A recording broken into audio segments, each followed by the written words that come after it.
اعوذ باللہ من الشیطان الرجیم، بسم اللہ الرحمن الرحیم۔ ہمارا حج کا ٹاپک کل سے ہم نے شروع کیا تھا، اور جو کہ بہت امپورٹنٹ تو ہے ہی اپنی سطح پر، لیکن اس کے اندر جو بدعتیں ہیں، جو غلط رواج ہیں، اس پر بھی ہم جیسے جیسے روشنی ڈالتے رہیں گے۔ جیسے ہم نے آپ سے کہا کہ ہم نے صوم پر ایک پورا لیکچر کر لیا، تو بالکل اسی طرح ہمیں حج پر بھی چاہیے تھا کہ ایک ہی کلپ میں آ جائے، لیکن ہم نے کل بھی ایک حصہ پڑھا کہ باقاعدہ احرام کی ایک عظمت ہے، ایک امپورٹنس ہے، اور احرام اس وقت پہنتے ہیں جبکہ میں نے آپ کو اگزامپل بھی دی کہ جب ہم اپلیکیشن بھرنے جاتے ہیں، نیت تو وہیں سے ہی شروع ہو جاتی ہے۔ جس طرح ہم نماز کے لیے دل میں سوچتے ہیں کہ عصر کا وقت ہو گیا، بس نماز پڑھنی ہے، اٹھ رہا ہوں، وضو کر رہے ہوتے ہیں، ساری ہماری نیتیں ہوتی ہیں، ہم فون پر بھی بات کر رہے ہوتے ہیں، ہم کچھ چبا بھی رہے ہوتے ہیں، ہم ہنس بھی رہے ہوتے ہیں، لیکن جب ہم اللہ اکبر کہتے ہیں، جس کو لوگوں نے نام بھی دیا کہ تکبیر تحریمہ، تو وہاں پر پھر ہم بہت ہی ادب کے ساتھ اللہ کے حضور کھڑے ہو جاتے ہیں۔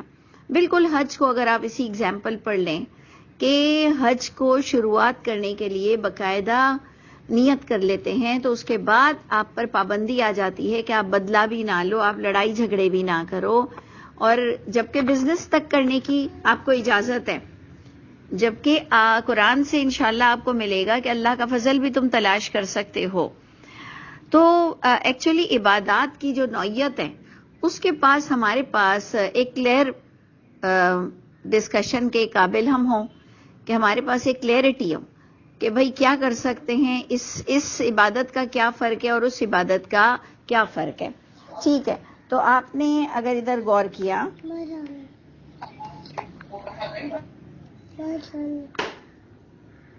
ہم نے ادھر غور کیا کہ بات یہاں سے شروع ہوئی کہ کمپلیٹ کرو حج اور عمرہ اللہ کے لیے۔ ٹھیک ہے، اب اللہ کے لیے ایک تو نیت آ گئی کہ آپ کی ایک تو نیت میں ایک نیت تو احرام اور ایک نیت خلوص۔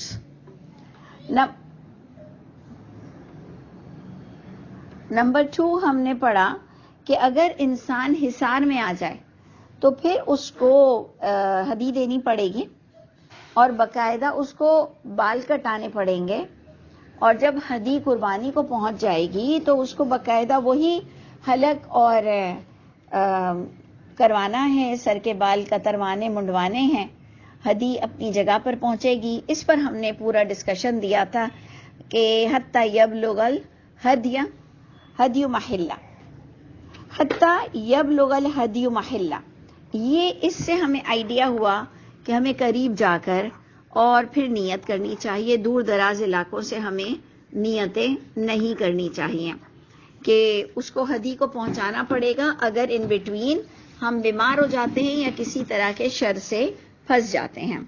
پھر جب حلق کی بات آئی، یعنی بالوں کو کتروانے اور منڈوانے کی بات آئی، تب بھی بڑا سٹیٹس فائن آیا، بہت ہی کلیئرٹی کے ساتھ کہ اگر مریض ہو اور بال نہیں کٹا سکتے، کوئی اذیت ہے تمہارے سر میں، تو بھی تم کو فدیہ دینا پڑے گا، صیام سے، صدقے سے اور نسک سے۔ سوچئے، پہلے ہدی کی ٹرمنالوجی یوز ہوئی کہ عمرہ پورا نہیں کیا تو ہدی، قربانی، جس کو ہم دم کہتے ہیں، اور اگر کہ حج کے اندر کی چیزوں میں یعنی بال کے کٹوانے اور منڈوانے پر مسئلہ ہو رہا ہے تو صیام، صدقہ اور نسک آ گیا۔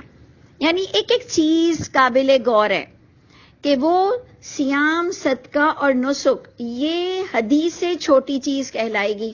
یہ سب جو میں نے سمجھا وہ آپ کے آگے رکھ رہی ہوں، اور آپ کو بھی دعوت دے رہی ہوں کہ آپ میری بھی اصلاح کر سکتے ہیں، اور آپ اس کو بھی بہت غور سے دیکھ سکتے ہیں کہ عمرہ نہ کرنے پر ہدی، حج نہ کرنے پر ہدی، احرام کو پورا نہ کرنے پر ہدی، لیکن سر نہ منڈوانے پر صیام، صدقہ اور نسک۔ ٹھیک ہے جی، تو یہ اب آپ لوگ دیکھیں گے کہ وہ تھوڑے سے چھوٹے لیول پر جائے گی۔ فَإِذَا أَمِنْتُمْ، اب ہم وہی حصار لیں گے، فَإِذَا أَمِنْتُمْ میں بھی ہم وہی پوائنٹ لیں گے کہ وہ جو شخص حصار میں آ چکا تھا اس کی بات ہو رہی ہے، یہ اگر آپ لوگ غور کریں، بہت ہی غور سے دیکھیں، تو ہم کہہ رہے ہیں کہ جو شخص حصار میں آیا تھا اسی کی ہی بات چل رہی ہے کہ جب تم امن میں آ جاؤ، فمن تمتع، پس جو فائدہ اٹھانا چاہے عمرے کے ساتھ حج تک.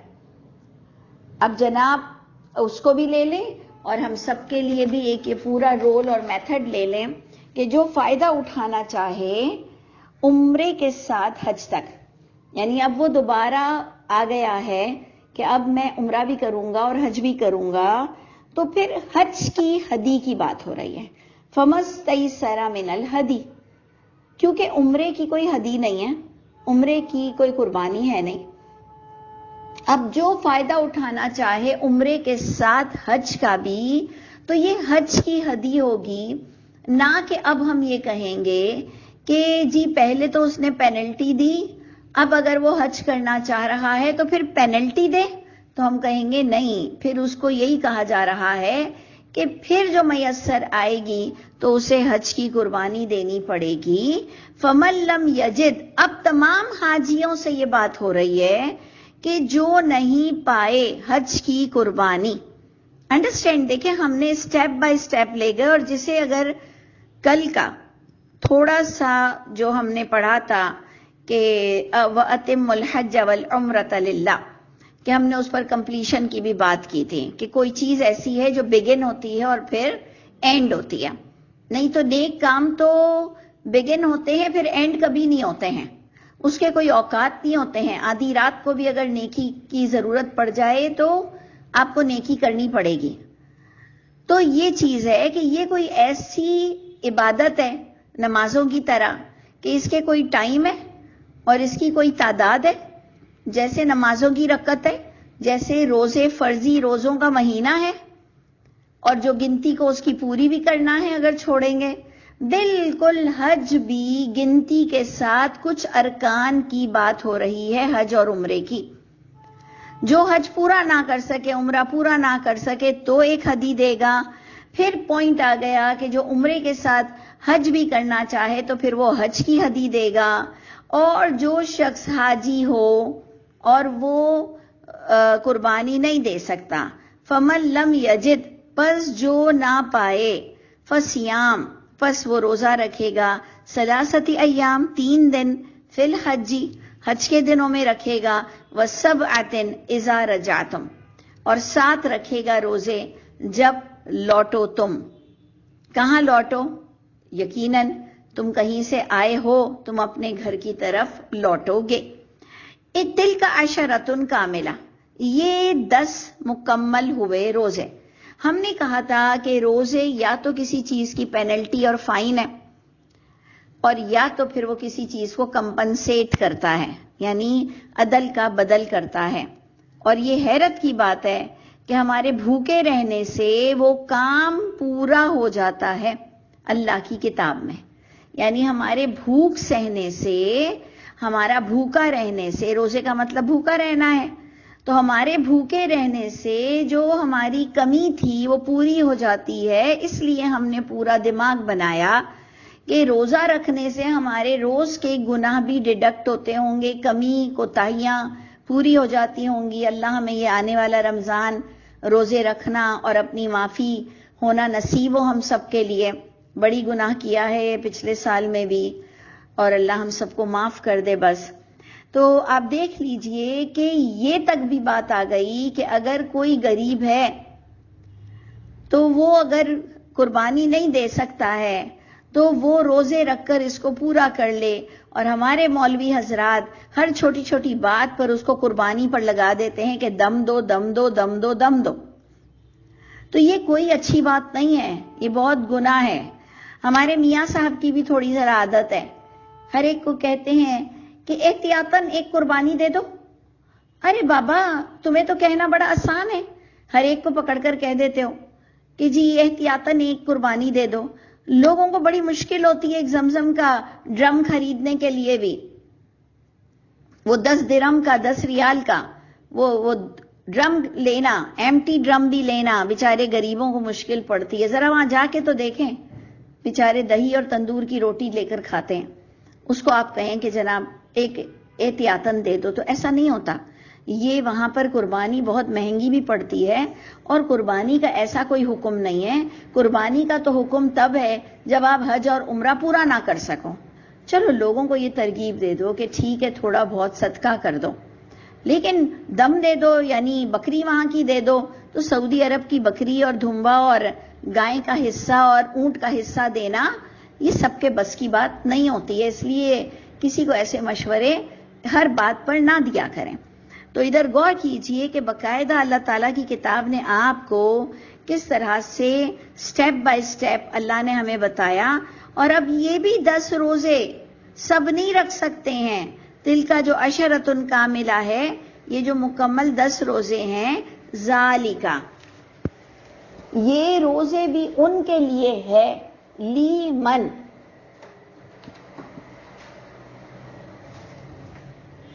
یعنی یہ روزے بھی ان کے لیے ہیں، لیمن لم یکن اہلہ، لیے جو نہیں ہوں اہل اس کے، یعنی اس کے جو رہنے والے ہوں وہ حاضر المسجد الحرام نہ ہوں، یعنی وہ ریسیڈنس کے لیے تو الاؤ ہی نہیں ہے، مقیمی کے لیے تو الاؤ بھی نہیں ہے. جو باہر سے آیا ہے یہ تو اس کے لیے روزے کہا جا رہا ہے کہ وہ روزے دے سکتا ہے. تو مجھے اس کی حکمت یوں لگتی ہے، مجھے لگتی ہے، آپ کو ہو سکتا ہے مجھ سے اچھی کوئی بات سمجھ آ جائے. مجھے اس کی حکمت یہ لگتی ہے کہ نان ریسیڈنس، جو وہاں کے مقیم نہیں ہوتے، جو وہاں کے رہنے والے نہیں ہوتے ہیں، ان کو روزے کی مطلب اپرچونٹی دی گئی، ان کو روزے کا کہہ دیا گیا. نہیں تو ہر ایک کو روزے کا بھی نہیں کہا گیا. تو میری یہ حکمت مجھے نظر آتی ہے کہ اگر ہم اور آپ ٹکٹ خرچ کرتے ہیں، ہوٹل خریدتے ہیں اور سفر طے کرتے ہیں، تو ہمارا جو پیسہ لگتا ہے تو ہمیں قربانی کے لیے آزادی تھوڑی سی مل گئی کہ ہم میں سے اگر کوئی غریب ہو، جو بھی غریب ہو، تو وہ جس نے ٹکٹ اور یہ سب بھی خرچ کر لیا ہے تو وہ کم از کم پھر قربانی کے لیے روزے رکھ سکتا ہے. نہیں تو یہ بات سب کے لیے طے نہیں ہوتی ہے. یہ نان ریسیڈنس کے لیے اس کو نہیں کہا گیا ہے، کیونکہ اس کے لیے ٹکٹ وکٹ اور کچھ بھی نہیں چل رہا ہے، تو اس کو روزے رکھنے پڑیں گے. یہ مجھے ایسے لگتا ہے. آگے اللہ تعالیٰ زیادہ بہتر جانتے ہیں. تو ذالک لمن لم یکن، یہ 10 روزے اس کے لیے ہے کہ نہیں ہو اس کے اہل حاضر مسجد حرام میں، یعنی وہ نان ریسیڈنس ہو تو وہ رکھ سکتا ہے روزے. اور پھر آگے کہا گیا واتقوا اللہ، اللہ سے ڈرو. وہاں پر پھر کہا گیا کہ دیکھو یہ سب کام اللہ سے ڈرتے ہوئے ہوگا. وَاعْلَمُوا، اور یہ بات اچھی طرح جان لو کہ ان اللہ شدید العقاب، کہ اگر اس معاملے میں تھوڑی بھی ڈنڈی ماری یا تھوڑی بھی گڑبڑ کی یا اپنی چلائی تو شدید العقاب ہے، اللہ تعالیٰ سخت عذاب دیں گے. یعنی یہ آپ بھی سمجھ رہے ہوں گے، سامنے ہی لکھا ہوا ہے اور آپ بھی اس کو اچھی طرح سے ایکسپلین کر سکیں گے کہ اگر اس میں ہم نے گڑبڑ کی تو اللہ سخت عذاب دینے والے ہیں. اب جناب وہی حج اور کنٹینیو ہو رہی ہے کہ الحج اشہر معلومات، کہ حج کے مہینے مقرر ہوتے ہیں. لوگوں کا بڑا سوال ہے کہ جی یہ جمع کیوں ہو گیا کہ حج کے مہینے مقرر ہوتے ہیں. تو کبھی کسی کا جواب یہ ہوتا ہے کہ حج کا جو بہت بڑا مہینہ ہے، اشہر شہر کی جمع بھی ہے اور بہت بڑا مہینہ بھی ہے. لیکن میں اس کو اس طرح سے بھی اگر لے لوں کہ یہ حج کی تیاری کے لیے آپ دیکھ لیجئے کہ آپ کہیں جی اللہ چاہیں گے تو بلا لیں گے اور اللہ کا حکم ہوگا، اللہ لبیک کروا لیں گے مجھ سے. تو اس کی تیاری ہر دور میں پہلے سے ہوئی ہے. یہ مجھے نظر آیا کہ حج کے مخصوص مہینے ہوتے ہیں جس میں بندہ تیاری کر کر اٹھتا ہے. آپ کہیں جی مجھے حکم ہوگا تو میں عرفات میں پہنچ جاؤں گا، تو یہ جہالت اللہ کو پسند نہیں ہے. کہ آپ کہیں کہ اگر اللہ نے مجھے نماز پڑھانی ہے تو عصر پڑھا دیں گے اور رات بھر جاگیں، اور کہیں اللہ نے مجھے فجر پڑھانی ہے تو پڑھا دیں گے. تو کوئی بھی کام کے لیے آپ کو اپنی ایفرٹس لازمی ہیں. تو میں سمجھتی ہوں کہ ہر دور میں حج کے لیے مقرر مہینے ہوں گے اور باقاعدہ اس کی تیاری، اس کے لیے سفر کرنا، اس کے لیے نکلنا، یہ ہر دور میں آپ کو نظر آتا ہوگا. تو جناب یہ بالکل معلوم ہے. معلوم کا معنی کیا ہوتا ہے؟ مخصوص ہے، جس کو ہم کہتے ہیں کہ قرآن سے اگر تواتر آ رہا ہے اور اس میں کوئی گڑبڑ بھی نہیں ہے، سب کے لیے ایک مخصوص مہینہ ہے کہ جی ذی الحج کا مہینہ ہے اور مخصوص وقت ہے 9 تاریخ. تو حج کے مہینے مقرر ہیں. فمن فرض فیہن الحج، پس جو فرض کر لے ان مہینوں میں حج کو، تو اسے خیال رکھنا چاہیے کہ جب وہ فرض کر لے، دیکھیں نا، نیت تو ہماری مہینوں سے چل رہی ہے، بلکہ کئی سالوں سے پیسے بھی جمع ہو رہے ہیں، نیت تو وہاں سے چل رہی ہے.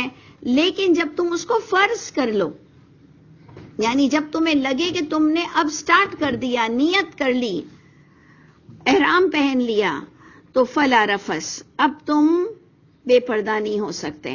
تو بے پردہ کس کے ساتھ جائز ہے؟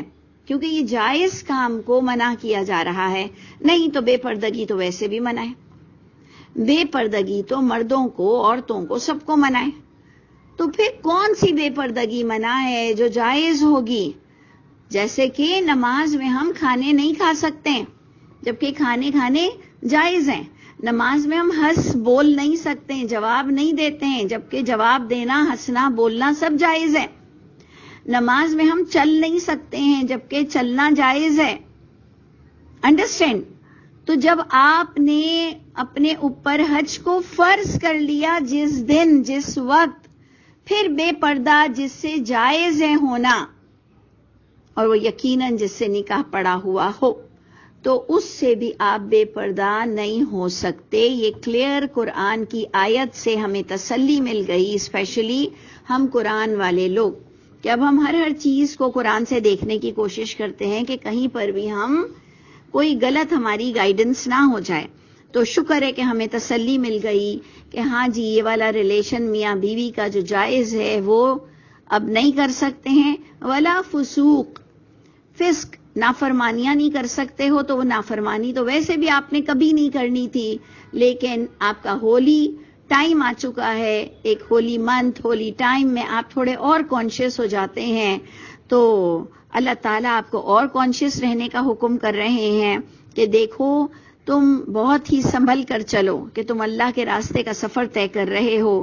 ولا جدال، اور یہ سفر میں لڑائی جھگڑے کے بڑے امکانات ہوتے ہیں، بھوک بھی ہوتی ہے، تھکن بھی ہوتی ہے، اور پھر ہم کبھی کبھار بدلہ لینے کی غرض سے بھی ایک کو تھپڑ مار دیتے ہیں کہ اس نے مجھے مارا میں اسے ماروں، اس نے میرا گریبان پکڑا میں اس کا گریبان پکڑوں.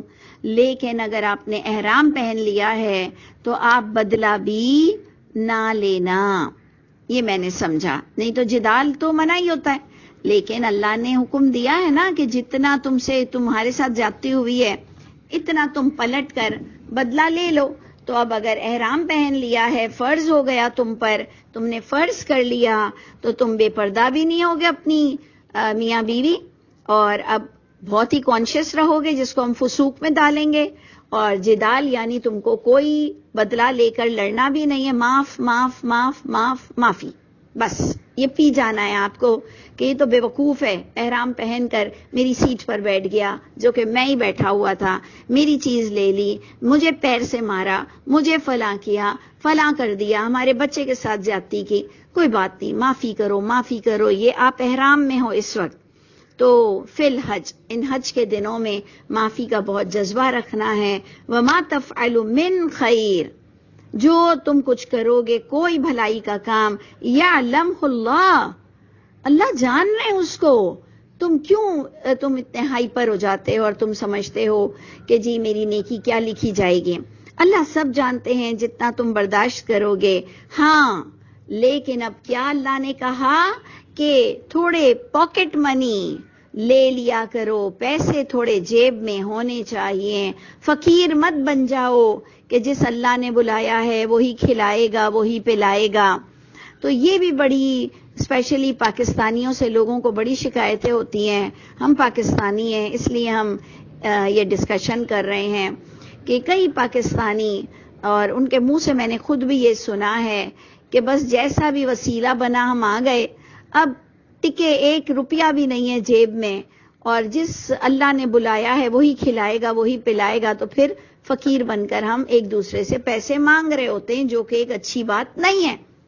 اور میں حیران ہو گئی، میں بڑی حیران ہوئی کہ اللہ نے کہا وَتَزَوَّدُوا، زیادہ راہ لے لیا کرو، تھوڑا زیادہ پیسہ ہونا چاہیے۔ جو حج کی تیاری میں آپ کپڑے لیتے ہیں، یہاں تک کہ بیچارے لوگ واشنگ پاؤڈر تک تھوڑا سا لے آتے ہیں کہ وہاں کا واشنگ پاؤڈر بھی مہنگا ہے، تو تھوڑا بہت کھانا پینا بھی لے آتے ہیں کہ وہاں کا کھانا پینا بھی مہنگا ہے، نیل کٹر بھی لے آتے ہیں، چھوٹی موٹی کینچی بھی لگیج میں ڈال دیتے ہیں کہ وہاں جا کر جو بال کاٹنا ہے اس طرح بھی لے آتے ہیں کہ جناب گھر میں ہی بیٹھ کر اس طرح مار لیں گے۔ تو صحیح ہے نا، بچت کر رہے ہوتے ہیں کہ وہاں ان کو بہت مہنگا لگ رہا ہوتا ہے ہر چیز۔ تو جناب جب سب تیاری ہے تو اللہ کہہ رہے ہیں تیاری کے ساتھ ہی آیا کرو، یہ اللہ بھی کہہ رہے ہیں۔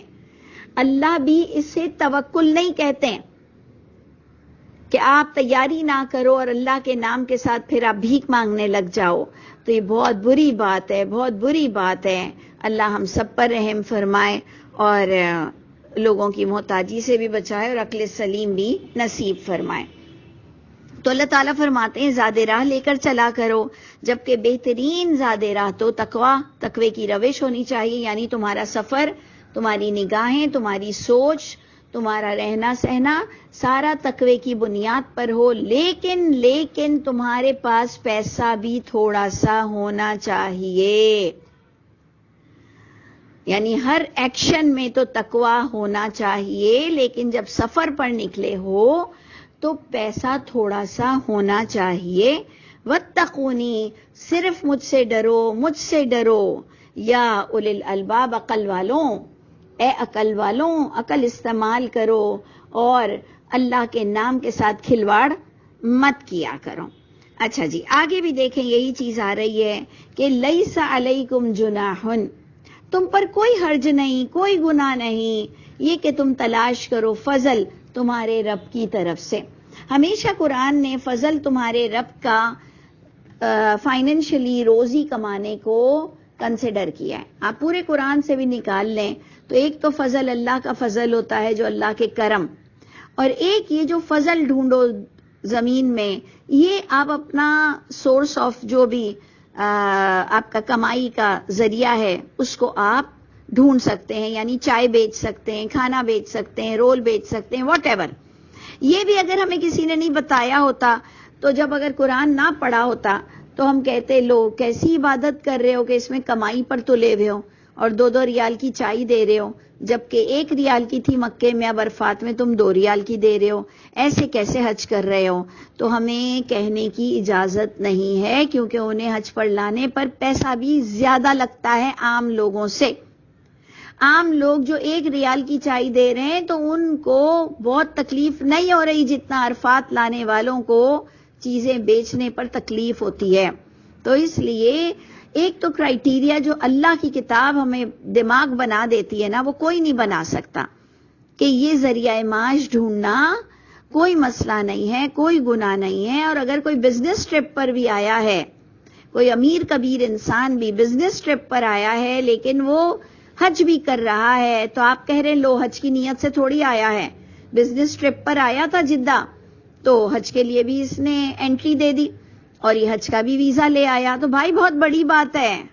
یہ بزنس مین سے پوچھو، یہ بڑے بڑے امیروں سے پوچھو، ان میں کئی لوگوں کو حج کرنے کا دل نہیں چاہتا، کیونکہ کوئی حج آسان چیز نہیں ہے اور کوئی اچھی شاپنگ بھی نہیں ہوتی ہے۔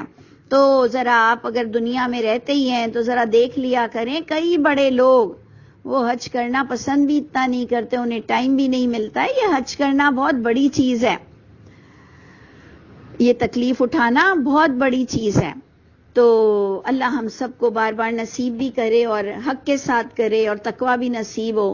تو اللہ فرماتے ہیں کہ کوئی گناہ نہیں اگر تم کمائی کا ذریعہ بھی تلاش کر لو یا کرو، فضل تمہارے رب کا تم نکال لو۔ فَإِذَا أَفَضْتُم مِّنْ عَرَفَاتٍ، یہاں سے ہم ہمیشہ حج کو شروع کرتے ہیں۔ ہمارا جو انداز ہے، جو لوگ ہم پر بڑے ناراض ہو کر کہتے ہیں کہ اگر صرف قرآن پڑھ رہے ہو تو حج کہاں سے لاؤ گے، حج کہاں سے لاؤ گے.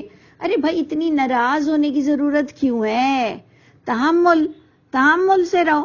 آیت نمبر 198 کو تھوڑا سا کھولو سورہ بقرہ کی اور دیکھو کہ عرفات سے حج شروع ہوتا ہے.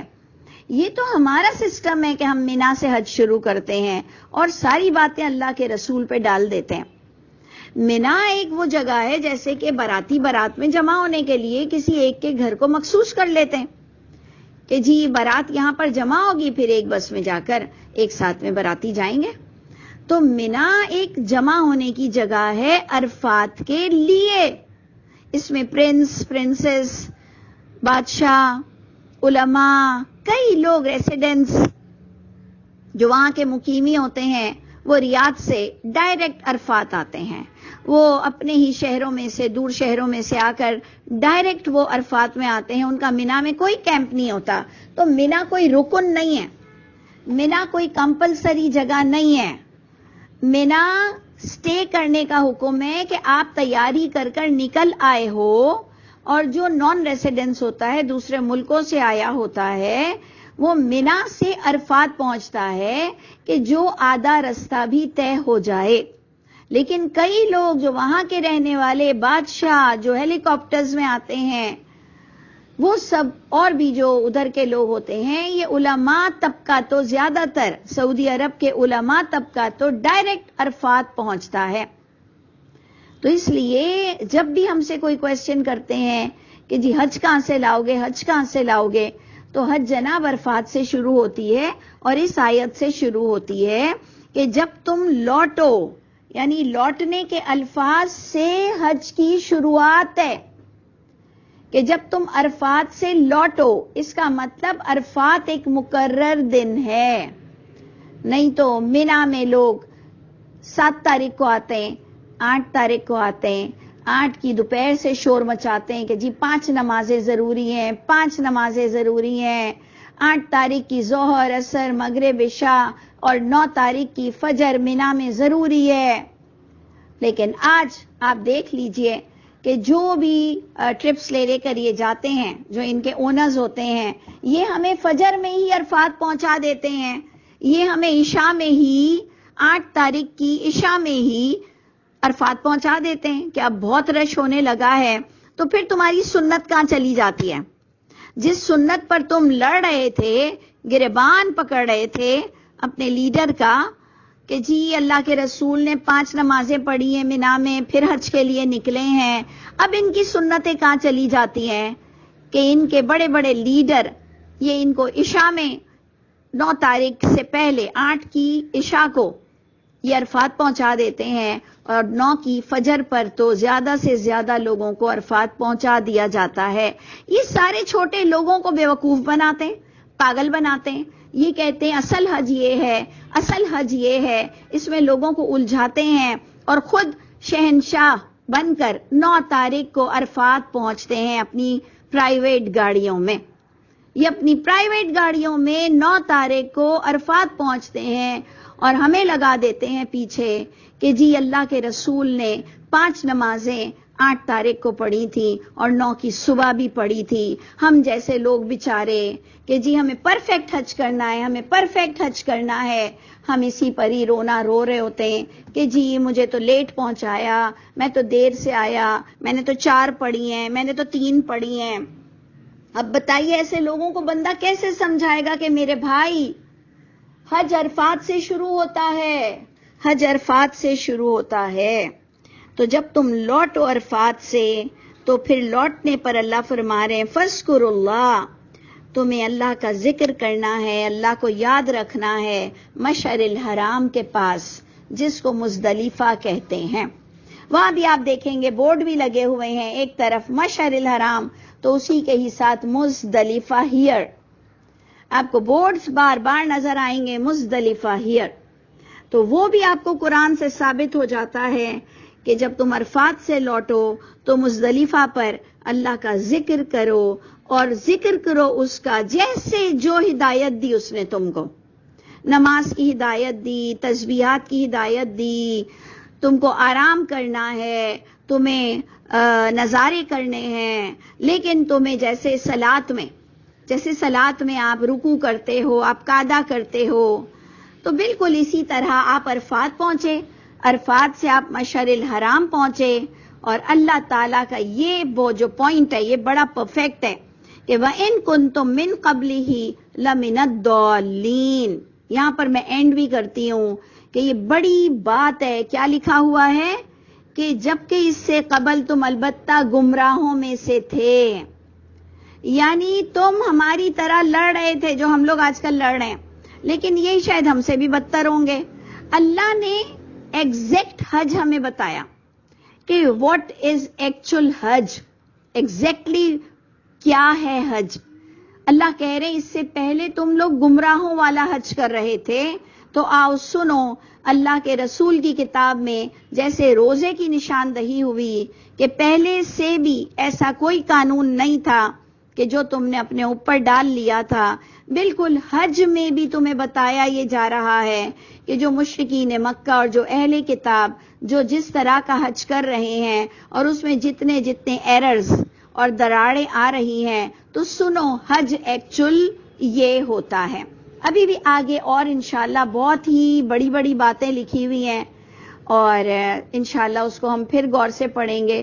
تو ہم اپنے کل والے کل جو ڈیٹ تھی اس کو بھی اباؤٹ حج کر دیں گے کہ حج کے بارے میں تھا، اور آج کے لیے بھی ہم لکھ دیں گے کہ پارٹ 2 یہ بھی حج کے بارے میں تھا.